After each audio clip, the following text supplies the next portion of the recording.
Assalamualaikum warahmatullahi wabarakatuh. Salam warahmatullahi wabarakatuh. Semoga Allah selalu mencurahkan rahmat kepada Ustaz kita semua. Semoga Allah berikan yang lebih baik kepada Anda. Saya mau bertanya, lebih tepatnya minta sarannya. Ya, baiklah. Saya mau menjawab, lebih tepatnya memberi saran. Saya baru beberapa bulan kerja di sebuah perusahaan. Baik, di satu perusahaan. Kita bekerja 8 jam, bukan kita, Anda bekerja 8 jam per hari plus 1 jam istirahat. Tapi dalam sehari, jika di total jam kerjanya cuma 4-6 jam per hari. Karena memang kerjaannya tidak banyak. Sisanya ada yang tidur, main HP, dan lain-lain. Beberapa bulan ini saya merasa risau, karena ini seperti korupsi waktu. Masya Allah. Mohon sarannya Ustadz, apakah saya harus meninggalkan pekerjaan? Karena saya takut ini akan menambah berat hisaban saya kelak di akhirat karena pekerjaan ini, dan karena saya menafkahi ibu saya dari pekerjaan ini. Mohon sarannya. Sepanjang pekerjaan itu halal, bukan pekerjaannya yang ditinggalkan, tapi kebiasaan Anda yang dirubah.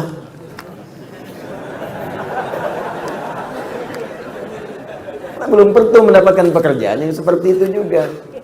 Ya, kerja yang diwajibkan 8 jam, beban kerjanya baru 6 jam, 4-6 jam, sisanya pakai apa? Pakai untuk merumuskan, menyempurnakan pekerjaan itu lagi. Bikin ide-ide cemerlang yang bisa diusulkan pada perusahaan.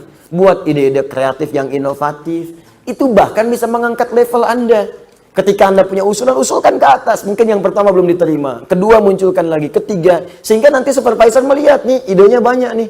Nih giat nih. Itu bisa mengangkat Anda level lebih tinggi. Naiklah jadi pengawas. Kalau sudah pengawas, ya cuma ngawasin. Lebih sedikit lagi.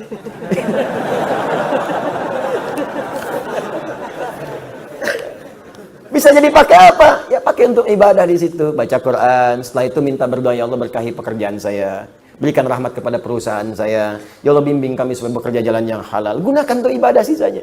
Imma Anda membuat ide-ide kreatif, atau Anda coba deteksi apa nih pekerjaan untuk besok. Siapkan lagi. Itu yang dimaksud ayat faidza faraghta fansab. Jika telah selesai yang sekarang, siapkan buat yang nanti. Saya membiasakan rumus Quran ini sejak belajar.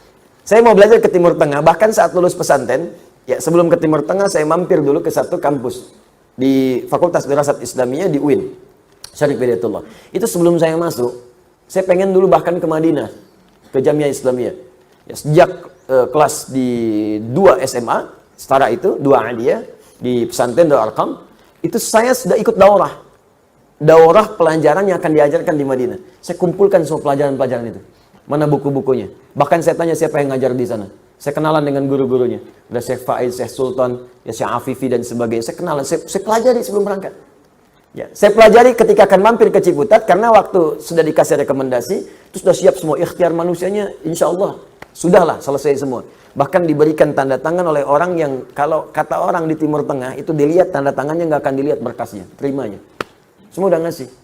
Tapi perhatikan, ketika Allah berkehendak, maka tidak ada yang bisa mencegah kehendaknya. Terjadilah bom Bali itu. Maka dihapus kuota beasiswa pada saat itu. Ya, harap-harap kemudian bisa ke Madinah, nyangkut di Madinah Ciputat. Masuk ke situ. Tapi pun manhaj gak keluar. Gak berubah manhaj saya. Sebelum berangkat ke sana, saya kumpulkan buku-bukunya. Apa yang dipelajari di kampus itu?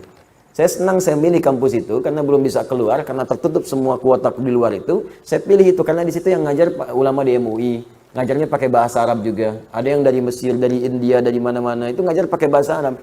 Dan kalau MUI ngajar yang dibahas fatwa-fatwa yang sedang dibahas, ya fikihnya macam-macamnya. Saya kumpulin dulu buku-bukunya sampai semua mata kuliah di awal-awal saya kumpulin. Ya saya pelajari dulu. Jadi begitu masuk udah jelas, sudah tahu. Oh ini yang mau dipelajari. Kalau sudah tahu apa yang dipelajari, sampai poin-poin ujian pun soal-soal saya kerjakan sebelum masuk. Saya udah paham, oh ini gurunya ini, kebiasaannya ini. Ini senang begini, ini senang begini. Ini senang jawaban begini. Jadi kalau ada guru yang senang jawaban pendek, gak usah panjang-panjang. Panjang-panjang malah 0 nilainya. Senang pendek ya pendek, panjang ya panjang. Ya itu, kalau sudah seperti itu selesai. Apa yang saya kerjakan? Saya bisa isi waktu saya, pergi ke perpustakaan, bikin catatan, baca lagi, kembangkan lagi, nulis lagi. Kadang saya nulis sendiri, bikin soal sendiri, kerjain sendiri. Demikian, akhirnya itu yang kita isi dan selesai, manfaatnya terasa. Ya, begitu kemudian datang di pertengahan, datang undangan ke Libya, saya berangkat kemudian ke sana secara singkat, sama persis saya pelajari juga. Dan hemat waktu saya banyak, akhirnya saya bisa ke perpustakaan, Saya petakan di perpustakaan, bisa menulis, bisa macam-macam, kumpulkan. Dan ternyata Allah sangat indah memberikan takdirnya. Ya, harap-harap ke satu tempat, Allah tempatkan ke tempat lain dulu untuk belajar ke tempat-tempat lain yang lebih luas. Dari Libya kalau libur bisa ke Mesir, talaki ke Syekh Azhar langsung belajar ke beliau, dan ke Tunis juga berangkat, sempat juga ke Saudi juga, masuk ke Ummul Qura juga, lihat juga sekitarannya. Jadi hampir semua tempat dengan skala mazhab itu saya belajar. Akhirnya harap-harap dapat satu diberikan lebih daripada itu. Balik lagi. Maka fa idza faraghta fansab wa ila rabbika farghab. Jadi bukan ditinggalkan pekerjaannya, tapi dirubah kebiasaannya.